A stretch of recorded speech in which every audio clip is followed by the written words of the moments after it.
In this second video about proteins, we'll continue our discussion about protein structure.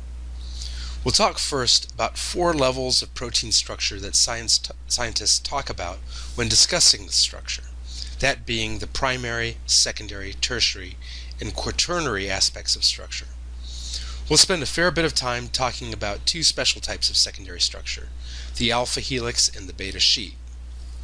We'll give examples about how related protein sequences can produce related three-dimensional structures. And in turn, related protein structures will often have related biochemical functions, though not necessarily the same. We'll go into greater detail about binding interactions for proteins, and then we're going to talk about allostery, a simple and amazing way that proteins use structure and thermodynamics to automatically control their activity. I think you'll like that. Okay, so the first level of protein structure is simply called the primary structure, and it is the linear sequence of amino acids. So the primary structure of this tetrapeptide chain is methionine, aspartic acid, leucine, and tyrosine. The secondary structure of proteins are 2 common regular folds that we'll see over and over. And 99% of what we're going to talk about here are alpha helices and beta sheets. These are common folding patterns that proteins adopt. We see here a couple different pictures of an alpha helix. As you can see here on the right, it's a right-handed helix. In the more detailed pictures, one can see that there are about 3.6 amino acids residues per turn. Each amino acid has an angle of about 100 degrees, so 4 amino acids would be 400 degrees, so it's a little bit more than a full turn. And there is a 5.4 angstrom rise for a full turn, so that gives you the pitch of the helix. One of the really important things that happens in this structure, if you look at the backbone atoms, the carbonyl oxygen and the hydrogen atom attached to one of the nitrogens, these all form a series of hydrogen bonds. So as we talked about in the previous lecture, an alpha helix is a straightforward way of satisfying all the hydrogen bonding possibilities of these backbone atoms. And that's one of the reasons it has such a high propensity for appearing in a folded protein structure. Alpha helices are also simple ways that proteins can cross lipid bilayers, or membranes. And that's because you can have a string of about 15 to 20 hydrophobic amino acids in a row so that they can interact with the hydrophobic lipid membrane tails. You could not bury a charged amino acid here in this portion of the alpha helix. So that means, computationally, you can identify regions of proteins just by looking regions of proteins that are likely to cross a membrane just by looking at the amino acid sequence. Whenever you see 15 to 20 amino acids in a row that are hydrophobic, then you have a good hint that this is one possible folding structure it could take, and so you might guess that it's a membrane protein. Another thing to point out, that the amino acids above and below those 20 will often be hydrophilic, because they're interacting with the hydrophilic heads of lipids and also the aqueous environment out here. Now let's think about how these hydrophilic amino acids on the edges anchors the protein in the membrane. Imagine that you are moving the peptide either up or down here. As soon as you start to pull it down a little, you'll be pulling the hydrophilic amino acid residues down into the hydrophobic interior. And this hydrophilic amino acid is going to resist being pulled down here because it's energetically unfavorable. So these hydrophilic residues will prevent the peptide from slipping downward.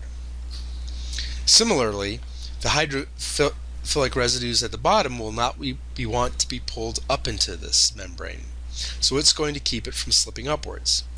So by positioning hydrophilic residues on the edge of this hydrophobic run, you are anchoring the alpha helix in the membrane in exactly the position you would like it to be. Here we see another type of secondary structure, a beta sheet schematized by arrows. In this case, it's an anti-parallel beta sheet with a direction of 1 going up and 1 going down. Again, this would be the amino end, this would be the carboxy end. For this strand, it would be the amino end again. The beta sheets can also be parallel, where all the arrows are going in the same direction. These are the backbone atoms, the alpha carbon, the nitrogen, and the carboxylic acid. And they adopt this sort of pleated sheet here. And they will line up. And once again, when we look at the hydrogen bonding between the carbonyl oxygen and the hydrogens on the amino groups, we see that they are all satisfied. So this again is a common way of solving the problem of having all backbone hydrogen bonds being satisfied. You will also notice that there are two sides of this sheet. You have some R groups that are below the sheet, and then you have another set of R groups that are above the sheet. So you could have one side being hydrophobic and the other being hydrophilic. In this case, the beta sheet can have different characters on the different sides. Moving up a level of organization is the tertiary structure. And this refers to the complex final fold of a monomer subunit, which includes all the alpha helices and beta sheets and the way the various domains are folded and interact with each other. And also the disordered regions that are just sort of random loops or linker regions. So the tertiary structure is the final folded structure of a monomer. And the last level of protein structure is the quaternary structure. This is the interaction of different subunits. Here's a monomer green subunit and a monomer red subunit, and the way they interact and gives rise to this overall protein complex. That is called its quaternary structure. In this case, you can see that the green subunit and the red subunit look very similar. In fact, if they are in fact similar, this could be called a homodimer. They could also be related molecules if there are some slight differences between the red subunit and the green subunit, and then they would be called a heterodimer. Both of the interactions of these subunits contribute to the quaternary structure. Now there's at least one additional aspect of protein structure that we haven't discussed, and that's disulfide bridges. Cysteine residues have this thiol group right here. It's kind of like a hydroxyl group, but with sulfur instead of oxygen. Sulfur is the atom just below oxygen in the periodic table, and it forms a sulfhydryl group instead of a hydroxyl group. Two sulfhydryl groups can form a disulfide bond. And then you have a covalent bond between interacting parts of the polypeptide chain. The other types of structural elements that we talked about, electrostatic, hydrophobic interactions, and hydrogen bonds, these are all non-covalent interactions mediated through space. So this is forming a new covalent bond. These cysteine bonds are reversible, and in fact these work as good redox sensors of the environment. If you have a reducing environment, you're going to have free sulfhydryl groups. If you expose the protein to air, they're going to get oxidized and they will form disulfide bonds. So this is a very natural way in which proteins can sense the environment and change its structure as a result, perhaps changing its function. We saw earlier in the course that DNA sequences could be aligned and that it indicated evolutionary relationships. The same thing can be done with protein sequences.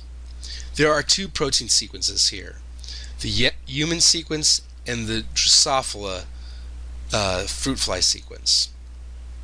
The first 50 amino acids are listed. And in yellow, there's this sort of comparison band. If two amino acids are identical, like glycine and glycine, you will see the letter for the amino acid glycine being indicated in the yellow band. If there's a similarity between the two amino acids but they're different, like for instance the similarity between aspartic acid and glutamic acid, even though they're not the same, they're very similar, so you'll get a plus sign here in the yellow band. If things are very different, like glycine and proline, there will be nothing in the space here.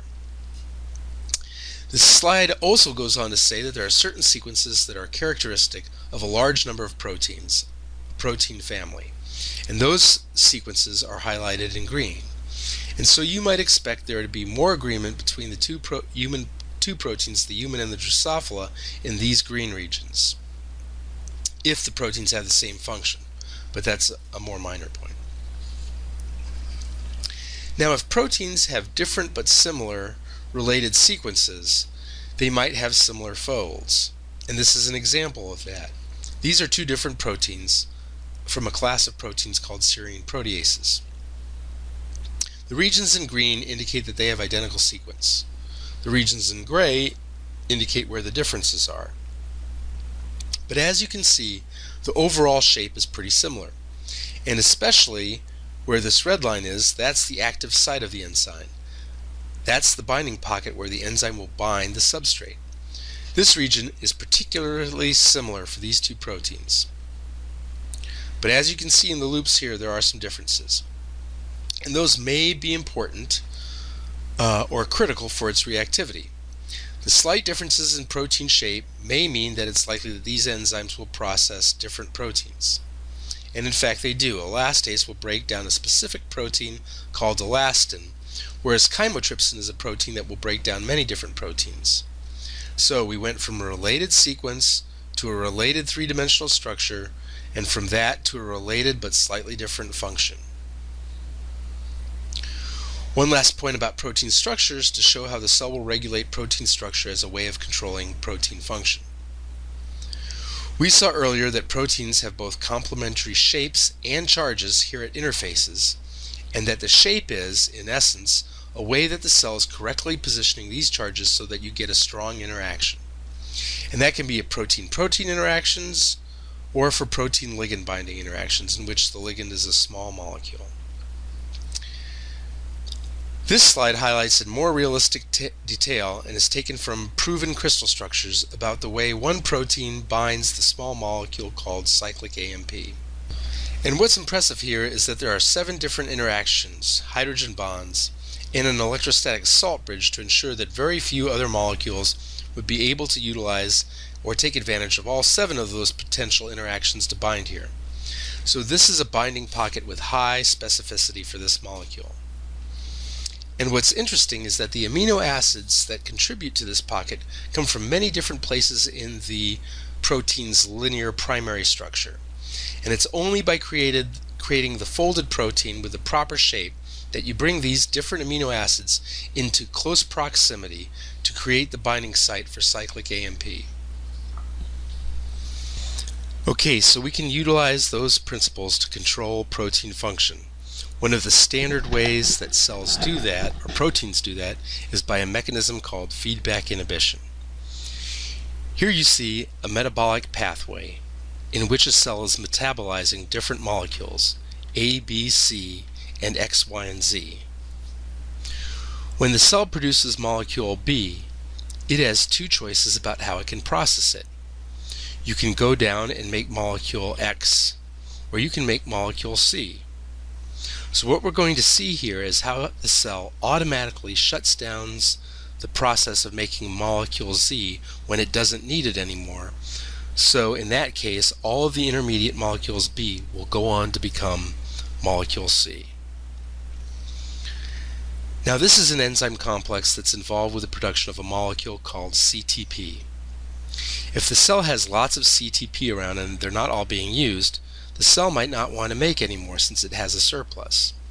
And if there's a lot of CTP around, then there's some that's available for binding. And in the process of CT binding to the enzyme, that changes the protein conformation. Here you see it's much more open, and now it's closed up. This is going to make the enzyme inactive, turning it off. It is because you have so much of CTP that you will not be making any more. And so then, just to show on this slide the 2 pictures together, CTP is the molecule Z here, and this enzyme complex is the enzyme that converts B to X. But if you have a lot of CTP, you don't want to convert more of molecule B to molecule X anymore. Because there's a lot of CTP around, it's thermodynamically going to bind to the protein because there's so much of it around. And that will have the effect of shutting down this enzyme.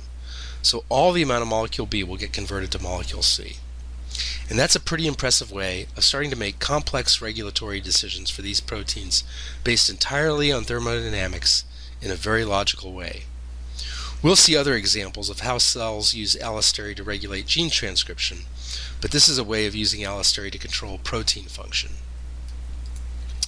Okay, so this concludes our introductory talks on protein structure, where we've talked about the 4 levels of protein structure, the relatedness of protein sequence, protein structure, and protein function, and an examination of how proteins bind molecules specifically, and a clever mechanism based on simple thermodynamics that regulates protein activity. Thanks for listening.